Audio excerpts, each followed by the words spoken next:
बिस्मिल्लाहिर्रहमानिर्रहीम। अस्सलाम वालेकुम नाज़रीन, आप देख रहे हैं मेरा YouTube channel public report Pakistan और मैं हूं इरफान खान लोधी। जी जनाब, साबिक़ सदर आसफ़ अली ज़रदारी एक बार फिर मैदान में नज़र आ रहे हैं। आसफ़ अली ज़रदारी जब भी आते हैं कोई ना कोई बहुत बड़ा मैसेज और पैगाम देते हैं। इसी तरह एक और अहम बात जो है वो सामने आई है, जिस पर आज हम इस प्रोग्राम में गुफ्तगू करेंगे और आपको बताएंगे कि आसफ़ अली ज़रदारी ने क्या बयान दिया है।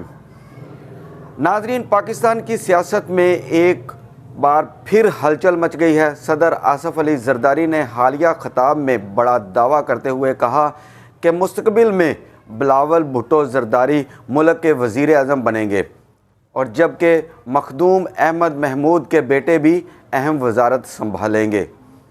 उन्होंने अपने ख़िताब में सियासी मुखालफिन को भी तनकीद का निशाना बनाते हुए कहा कि रियासत मदीना बनाने के दावेदार जेल में इबादत करें।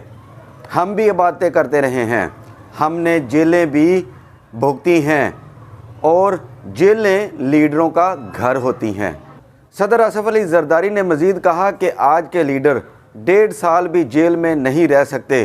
कहते हैं कि हमारी आंख में दर्द है, इनमें हिम्मत नहीं है, ये सिर्फ बातें कर सकते हैं। ये बयान ऐसे वक्त में सामने आया जब मुल्क में सियासी दर्जा हरारत पहले ही बुलंद है।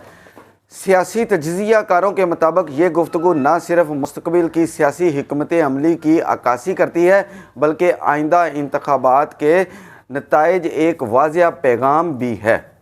दूसरी जानब अपोजिशन हल्के इस बयान को सियासी तंज और दबाव की सियासत करार दे रहे हैं। सोशल मीडिया पर भी इस तकरीर के क्लिप्स तेज़ी से वायरल हो रहे हैं और आवाम की राय मुनक़सम दिखाई दे रही है। सवाल ये है, क्या वाकई बिलावल भुट्टो ज़रदारी मुस्तक़बिल के वज़ीर आज़म बनेंगे और क्या पाकिस्तान की सियासत एक नए दौर में दाखिल हो रही है? अपनी राय का इजहार ज़रूर कीजिएगा।